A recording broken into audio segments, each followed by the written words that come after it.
기사님, 저희 공장에서 식구들이랑 같이 점심 드시고 가세요. 네, 감사합니다. 그 한마디였습니다. 밥 한 끼, 철제 식탁, 스테인리스 밥그릇, 화려한 것도 없고 특별한 것도 없는 자리였어요. 그런데 저는 그 식탁에서 7년을 살았습니다. 사람이 사람한테 마음을 주는 건 거창한 고백이 아니에요. 매일 같은 자리에 앉는 것, 같은 국을 먹는 것, 그 사람 웃는 소리에 젓가락을 멈추는 것. 오늘은 그 이야기를 해드리려고 합니다.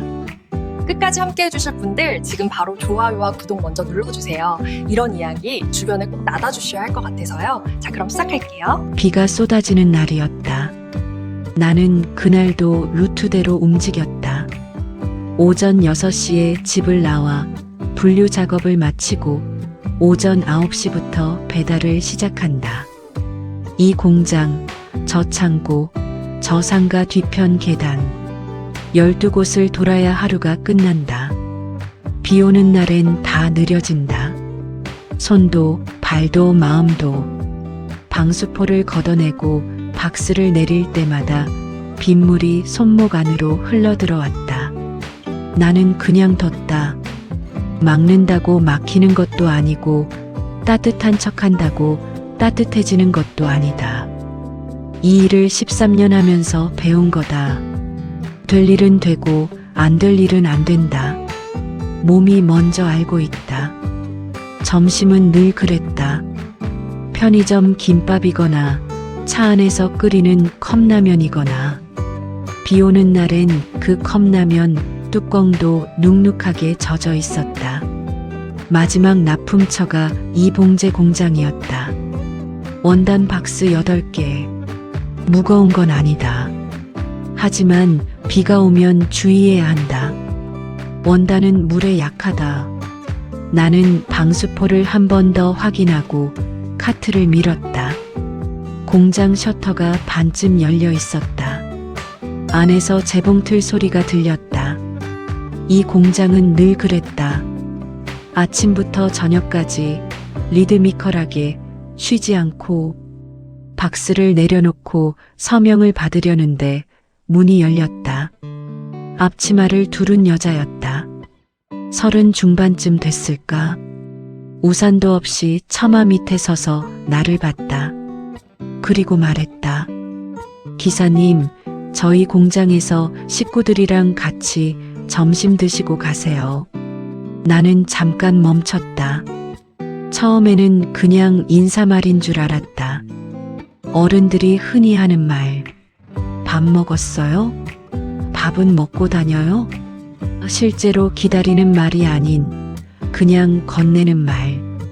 그런데 이 사람은 진짜로 기다리고 있었다. 사양해야 한다. 나는 속으로 그렇게 정리했다. 나는 배달 기사다. 물건을 가져다 주고 서명을 받고 돌아가는 사람이다. 공장 점심을 얻어먹는 자리는 아니다. 괜히 받아먹었다가 부담을 줄 수도 있고 다음번엔 어색해질 수도 있다. 그냥 괜찮습니다 하고 돌아서면 된다. 근데 그 순간 공장 안에서 소리가 났다. 기사님, 어서 와요. 오늘 김치찌개예요. 목소리가 컸다. 기다렸다는 듯이. 나는 카트를 세워뒀다. 철제 식탁은 공장 한쪽 구석에 있었다. 길쭉한 직사각형 테이블. 다리가 약간 휜 것 같은데 아무도 신경 안 쓰는 것 같았다. 의자는 플라스틱 보조 의자들. 색깔도 제각각이었다. 스테인리스 밥그릇에 밥이 수북했다. 김치찌개 냄새가 코를 때렸다. 뚝배기에서 보글보글 끓고 있는 냄새. 계란말이가 반찬으로 나와 있었고 깍두기가 작은 접시에 담겨 있었다.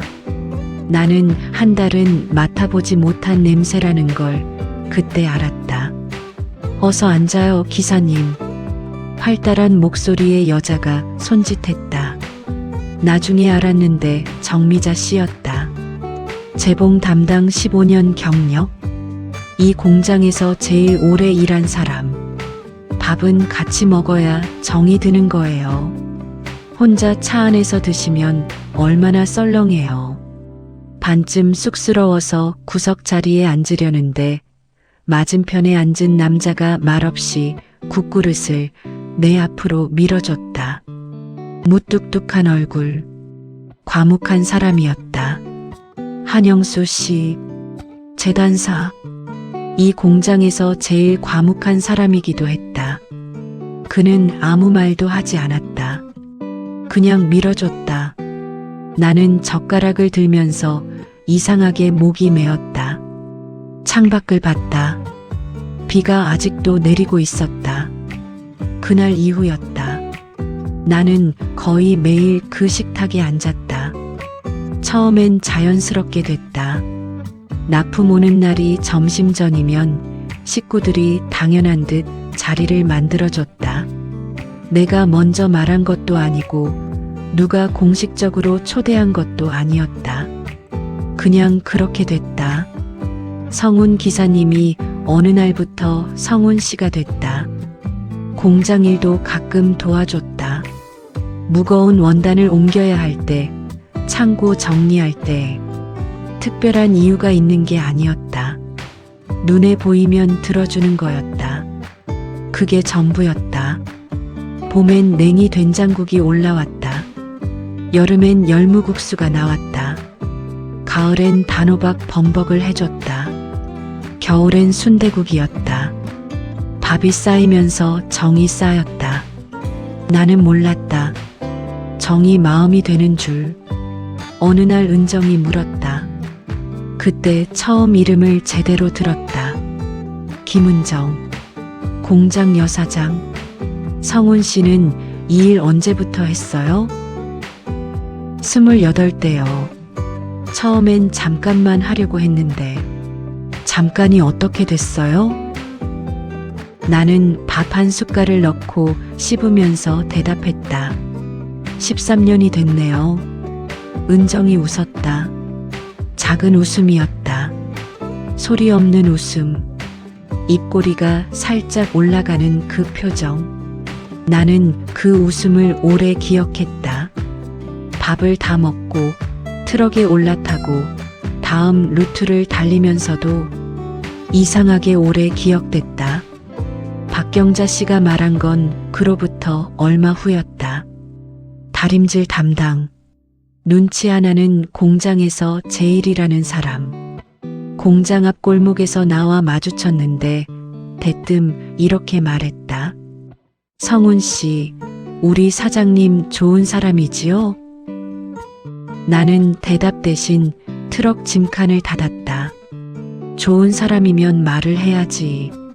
가슴에만 담으면 돌이 된다니까. 나는 웃으면서 넘겼다. 집에 가서도 그 말이 생각났다. 가슴에만 담으면 돌이 된다. 누워서 천장을 봤다. 잠이 오지 않았다. 나는 그때 이미 알고 있었던 것 같다. 그 식탁에서, 그 밥그릇 앞에서 나는 이미 마음을 내줬다는 걸. 그냥 몰랐던 게 아니라 알면서 모른 척 했던 것 같다. 밥이 쌓이면서 정이 쌓였다. 정이 쌓이면서 마음이 됐다. 나는 그 마음을 7년 동안 꺼내지 못했다. 그의 가을이었다. 공장 창문 너머로 은행나무가 노랗게 물들고 있었다. 나는 그날도 루트대로 움직였다. 오전 9시에 출발해서 이 창고 저 상가를 돌고 마지막 납품처로 봉제 공장에 들렀다. 철제 식탁엔 이미 밥이 차려져 있었다. 된장찌개, 고등어 조림, 깍두기. 정미자 씨가 밥그릇을 가져다 놓으면서 말했다. 오늘 고등어 잘 익었어요. 어서 앉아요. 나는 자리에 앉았다. 늘 앉던 자리. 한영수 씨 맞은편, 은정이 잘 보이는 자리. 그게 내 자리가 된 건 언제부터였을까? 아무도 정해준 적 없는데 나는 늘 거기 앉았다. 아무도 이상하게 보지 않았다. 그냥 그렇게 된 자리였다. 밥을 먹으면서 나는 은정 쪽을 흘겼다. 오늘은 뭔가 달랐다. 표정이 밥을 먹는 것 같은데 먹는 게 아닌 사람 같았다. 뭔가를 속으로 계속 정리하는 것처럼 꺼내려다 담고 담으려다 꺼내는 얼굴. 뭔가 있다. 나는 고등어 가시를 발라내면서 생각했다. 은정이 말을 꺼낸 건 밥이 거의 끝날 때였다. 숟가락을 내려놓으면서 테이블을 한번 내려다보다가 중매가 들어왔어요. 철제 식탁 위의 소리가 사라졌다. 재봉틀 소리는 계속 들렸다. 밖에서 빗소리도 들렸다. 하지만 식탁 위는 잠깐 조용해졌다. 정미자 씨가 먼저 반응했다. 어머, 어떤 분이래요? 회사원이에요. 34시고요. 안정적인 직장이고 부모님도 좋다고 하시고 잘됐다. 나이가 딱 좋네. 부모님은 어떤 분들이래요? 공장 식구들이 웃으면서 달려들었다. 박경자 씨는 손뼉을 쳤다. 한영수 씨는 말이 없었지만 입꼬리가 살짝 올라갔다. 나는 웃으려다 멈췄다. 젓가락을 내려놓지도 들지도 않은 채로 뭐라고 해야 할까? 뭐라고 할 수 있을까? 입술이 움직이지 않았다. 할 말이 없어서가 아니었다. 너무 많아서였다. 그날 이후였다. 나는 루트를 일부러 조정했다. 봉제 공장을 가장 마지막으로 뺐다. 오후 늦게 들르면 점심시간이 지나 있으니까.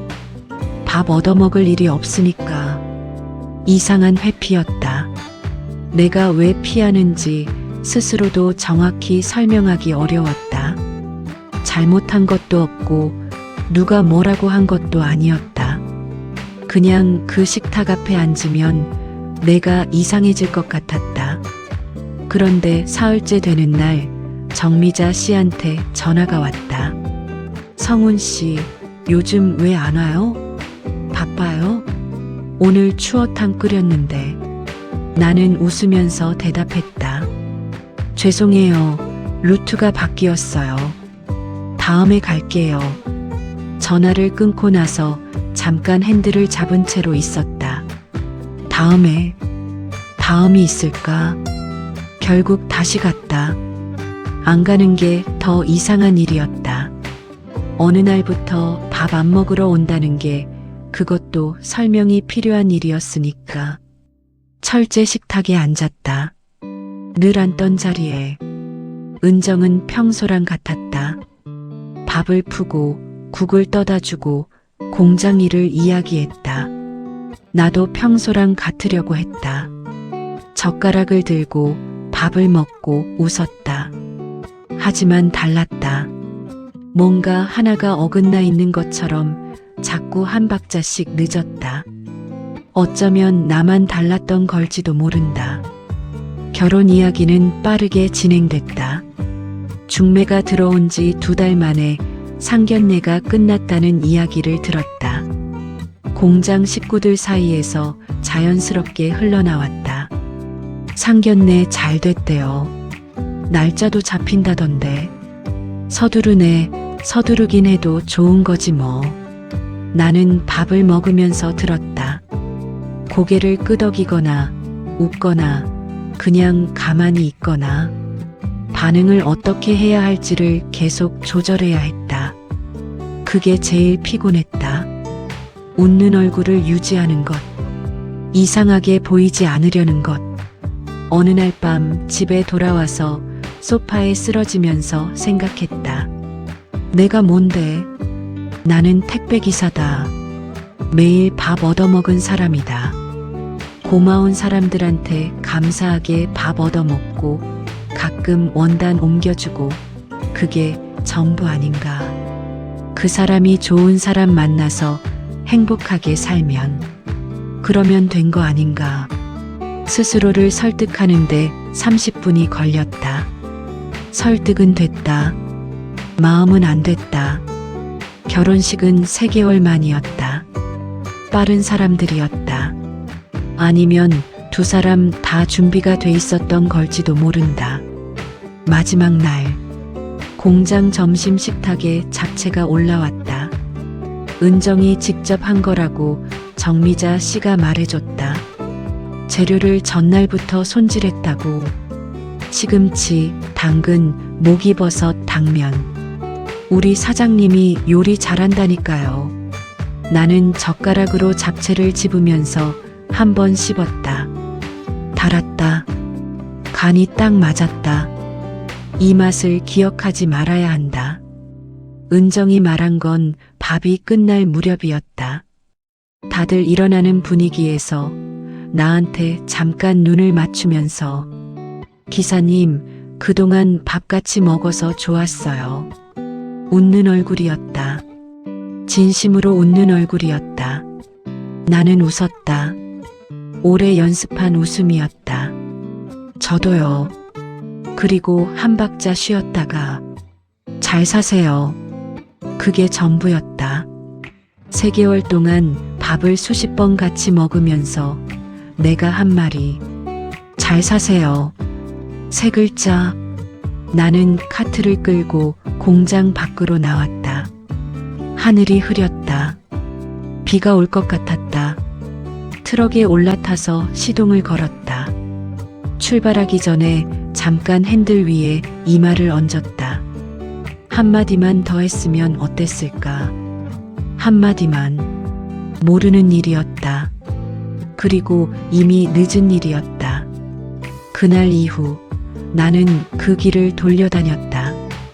더 멀어도 상관없었다. 10분이 더 걸려도 기름이 더 들어도 철제 식탁 냄새가 날까봐, 잡채 냄새가 날까봐, 웃음소리가 들릴까봐.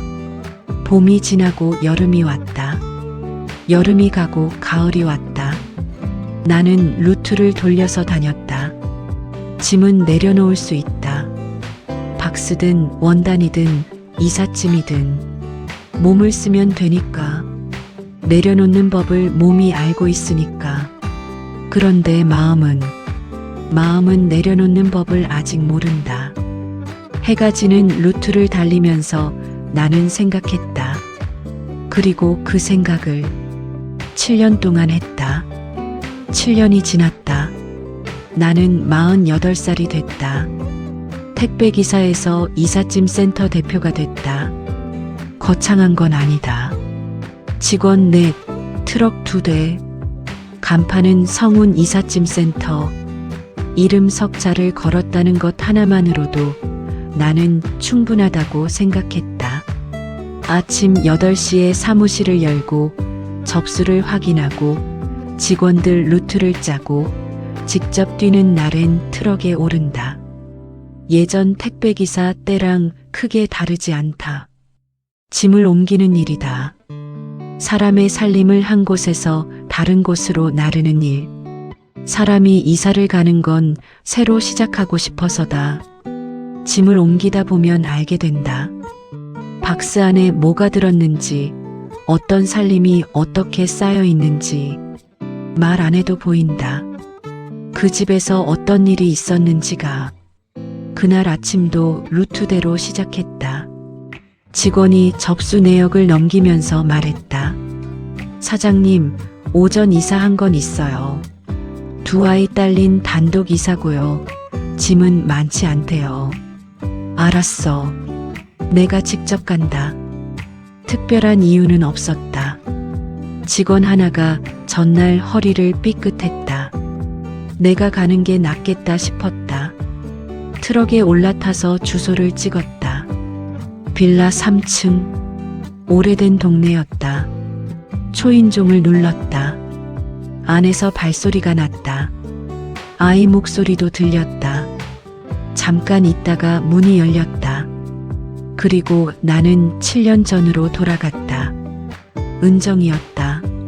42살이 된 은정. 7년이 지났는데 나는 왜 바로 알아봤을까? 사람은 변하는데, 당연히 변하는데, 수척해진 얼굴이었다. 눈 밑에 그림자가 내려앉아 있었다. 머리카락이 귀 뒤로 단정하게 넘겨져 있었는데 그 단정함이 오히려 더 힘들어 보였다. 힘들어도 힘든 티를 내지 않으려는 사람의 단정함. 은정도 나를 알아봤다. 성훈 씨? 안녕하세요. 그게 전부였다. 7년 만인데 7년 만에 할 말이 안녕하세요 밖에 없는 건지 목이 막혔다. 나는 말 대신 안을 봤다. 냉장고가 보였다. 소파가 보였다. 박스들이 보였다. 냉장고부터 내려놓자 손을 움직이면 머리는 쉬어도 된다. 나는 그것만 알고 있었다. 작업을 시작했다. 냉장고를 분리하고 장롱을 해체하고 소파를 내렸다. 박스들을 차곡차곡 트럭에 실었다. 은정은 옆에서 박스에 매직으로 내용물을 쓰고 아이들 물건을 챙겼다. 아이들은 방에 있었다. 10살과 7살, 남자아이 둘, 틈틈이 문 사이로 내다봤다. 낯선 어른을 경계하는 눈빛이었다. 저 눈빛을 나는 안다. 세상을 믿었다가 한 번 다친 사람의 눈빛. 작업 중에 은정과 말이 거의 없었다. 어색한 침묵이 아니었다. 둘 다 그냥 침묵이 편한 사람들이었다. 아니면 할 말이 너무 많아서 아무 말도 못하는 상태이거나. 나는 박스를 들고 계단을 내려가면서 생각했다. 7년. 이 사람한테 무슨 일이 있었던 걸까? 새 집은 같은 동네 작은 빌라였다. 짐을 다 옮기고 나서 나는 마지막 박스를 내려놓았다. 거실이 텅 비어 있었다. 박스들이 쌓여 있는 것 치고는 너무 조용한 공간이었다. 아이들이 학교에서 돌아왔다. 현관에서 신발을 벗으면서 엄마를 봤다가 나를 봤다.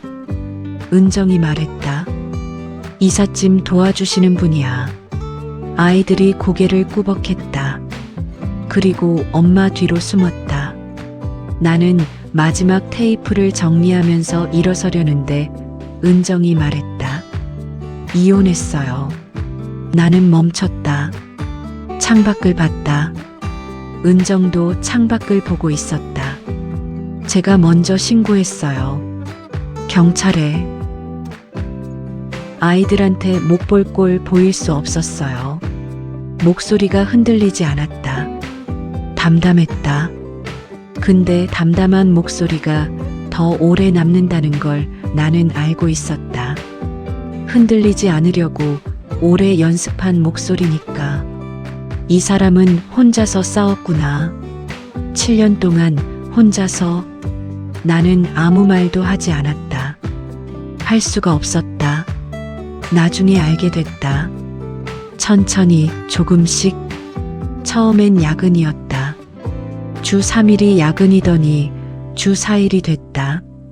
어느 날부터는 외박이 시작됐다. 출장이라고 했다. 갑작스러운 출장, 갑작스러운 야근. 생활비는 늘 조금씩 모자랐다. 아이들 학원비를 낼 때마다 통장 잔고를 확인해야 했다. 은정은 혼자서 다 했다. 육아, 살림, 공장일. 열이 난 아이를 혼자 업고 병원에 갔다. 설 연휴에 아이들 할머니, 할아버지 댁에 혼자 데리고 갔다. 남편은 그날도 출장이라고 했다. 이상하다는 건 알았다. 하지만 이상하다는 걸 인정하는 순간 그 이유가 무너진다는 것도 알았다. 그래서 은정은 오래 버텼다. 그러다 어느 날이었다. 남편 컴퓨터에서 파일을 찾다가 폴더 하나를 열었다. 이름 없는 폴더였다. 손이 떨렸다. 클릭하기 전에 잠깐 멈췄다고 했다. 열면 안 된다는 걸 몸이 먼저 알고 있었다. 그래도 열었다. 모텔 영상이었다. 날짜가 찍혀 있었다. 출장이라 했던 날들. 파일이 한두 개가 아니었다. 폴더 안에 폴더가 있었다. 몰래 찍힌 영상들. 상대는 여러 명이었다. 은정은 화장실로 갔다. 문을 잠갔다.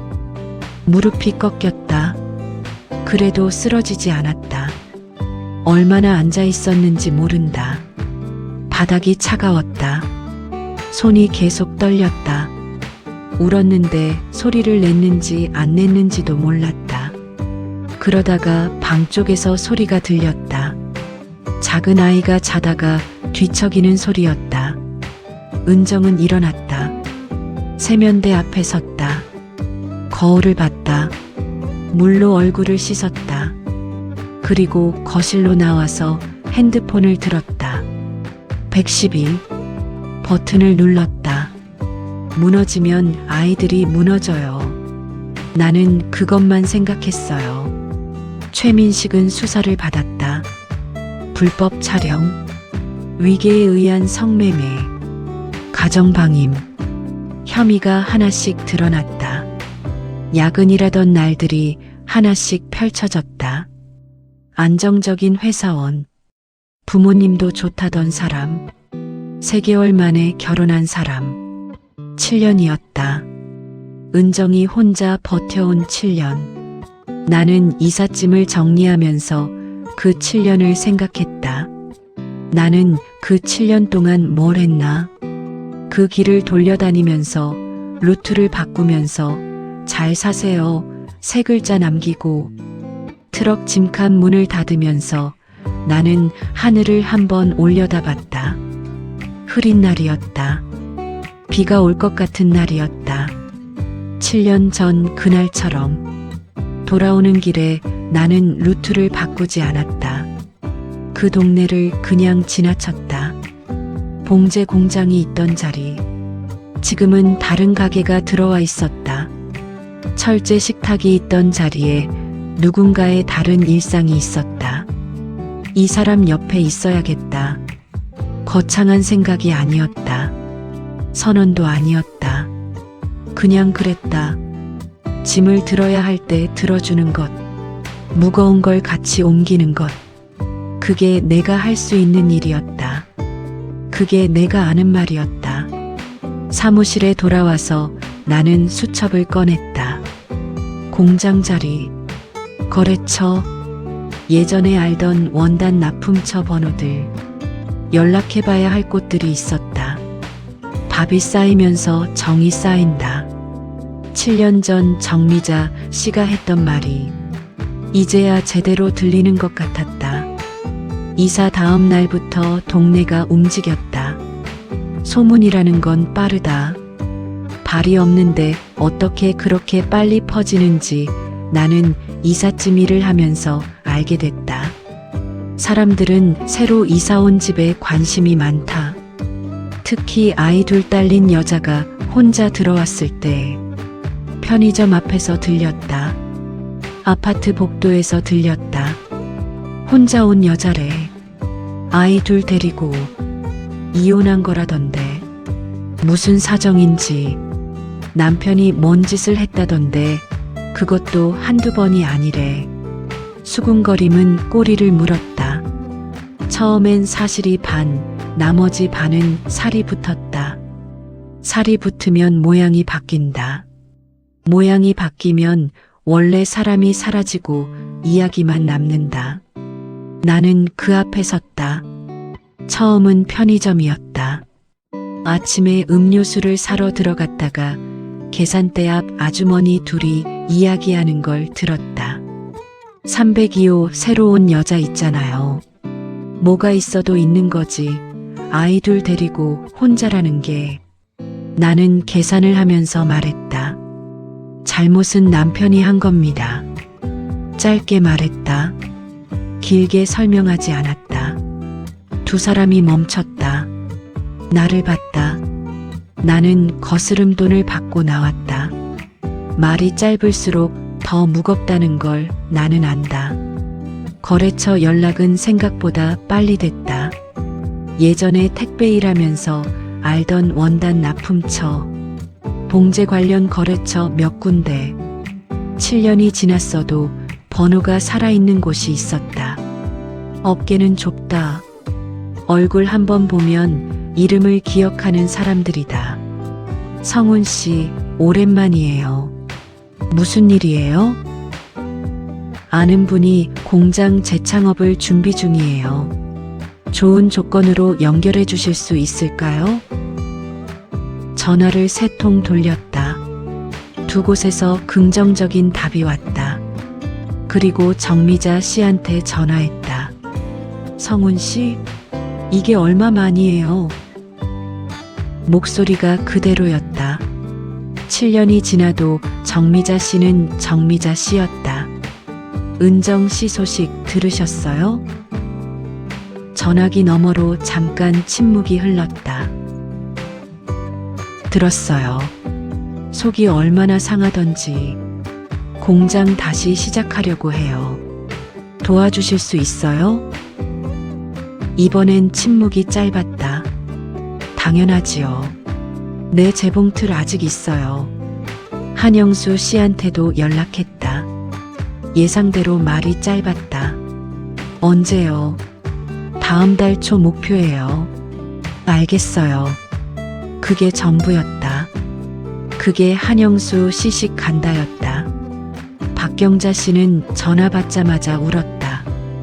은정이가 얼마나 고생했겠어요. 내가 그때 알아봤잖아요.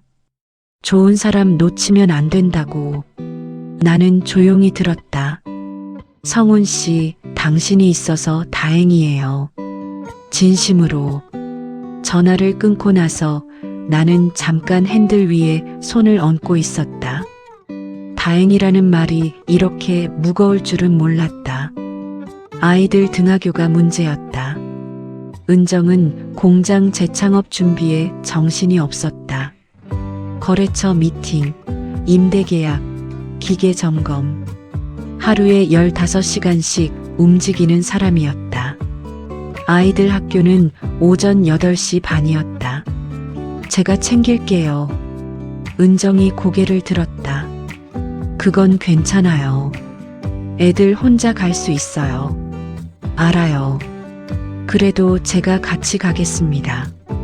은정이 뭔가 말하려다 멈췄다. 말릴 수 없는 사람이라는 걸 알았을지도 모른다. 아니면 너무 피곤해서 말릴 힘이 없었을지도. 그날부터 나는 아침 8시에 빌라 앞에 섰다. 처음엔 아이들이 경계했다.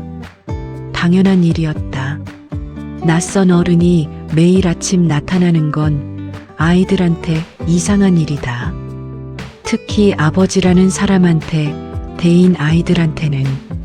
큰아이 이름은 준호, 10살.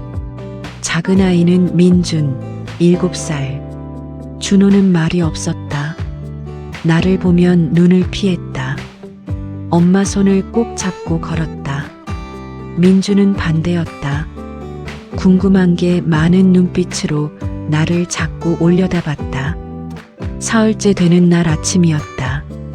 걸어가다가 민준이 옆으로 다가왔다. 그리고 내 손을 잡았다. 말도 없이 그냥. 나는 그 손을 놓지 않았다.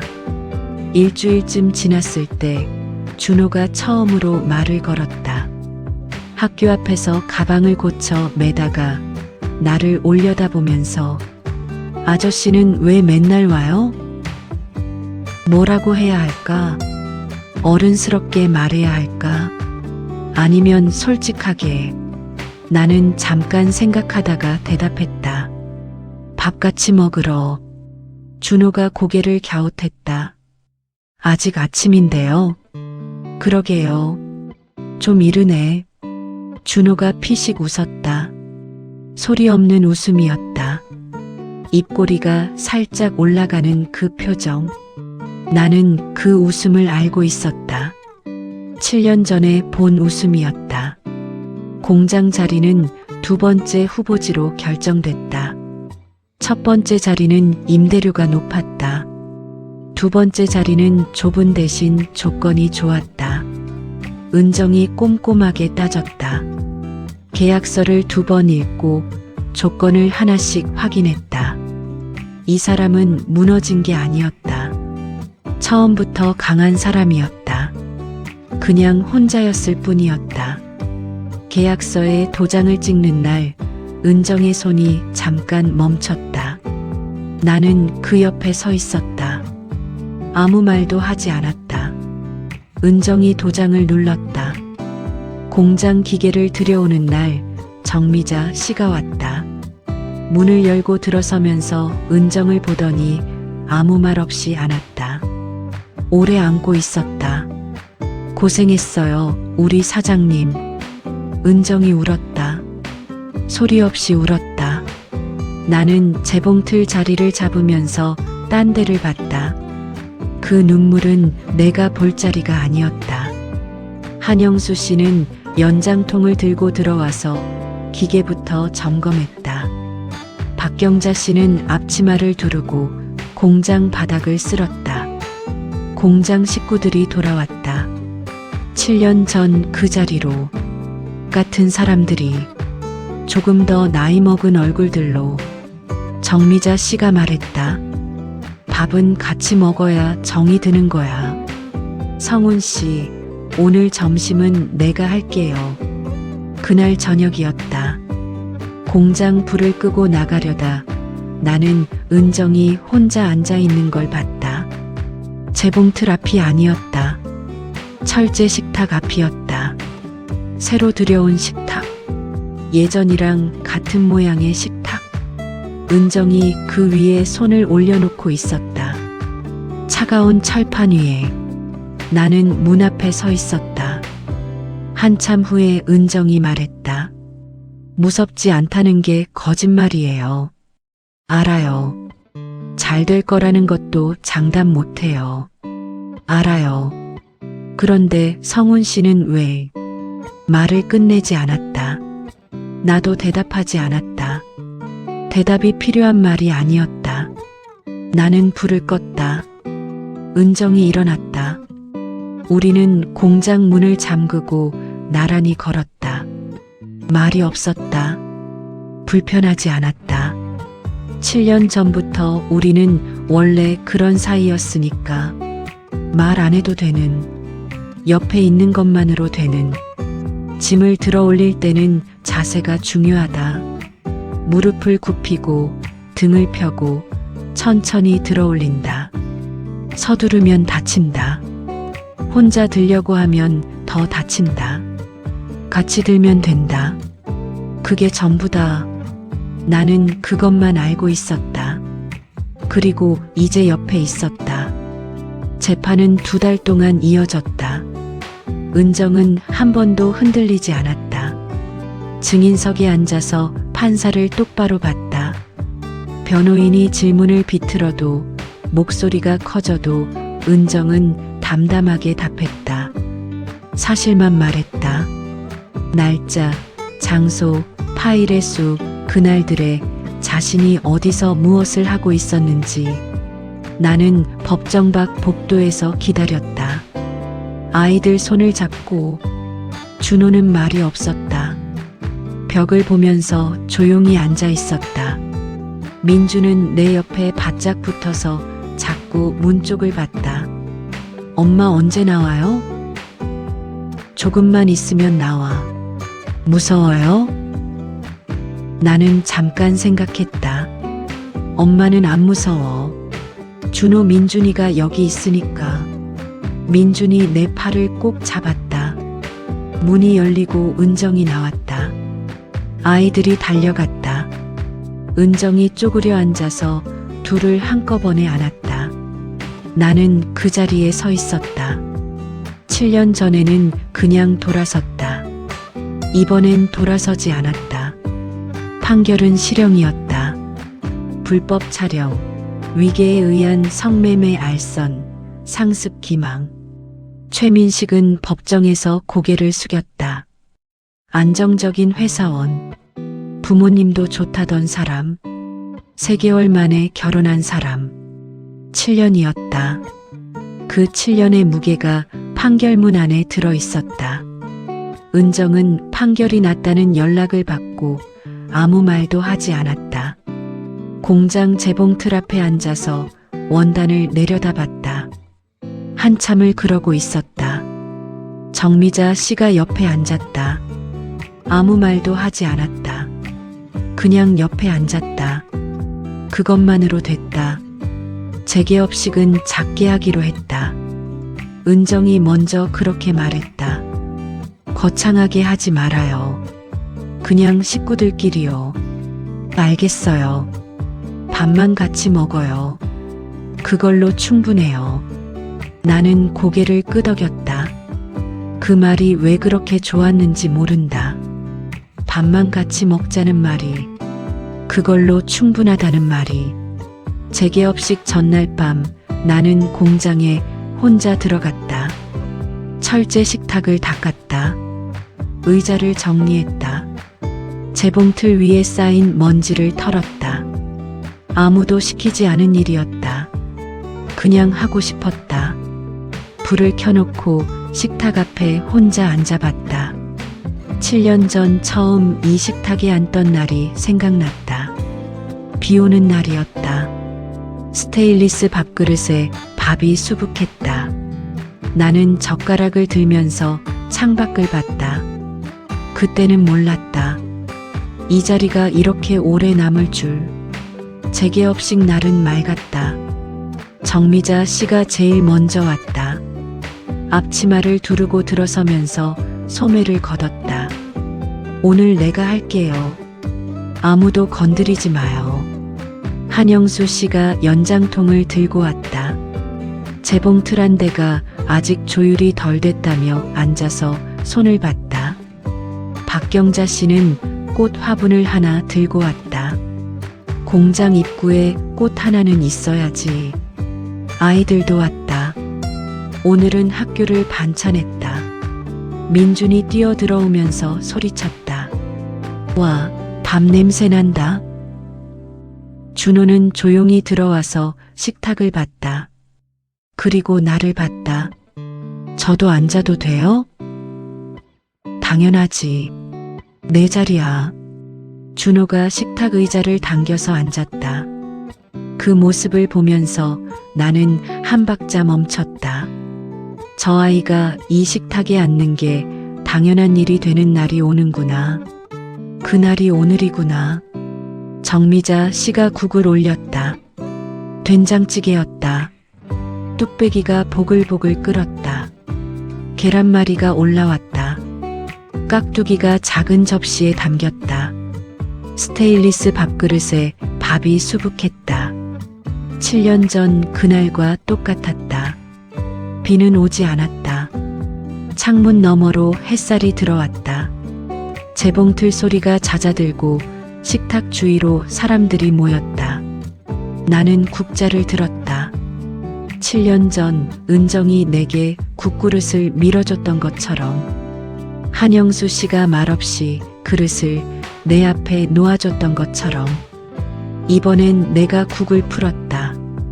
준호 앞에, 민준 앞에, 정미자 씨 앞에, 한영수 씨 앞에, 박경자 씨 앞에, 그리고 마지막으로 은정 앞에. 은정이 그릇을 내려다봤다. 한참을 그러고 있었다.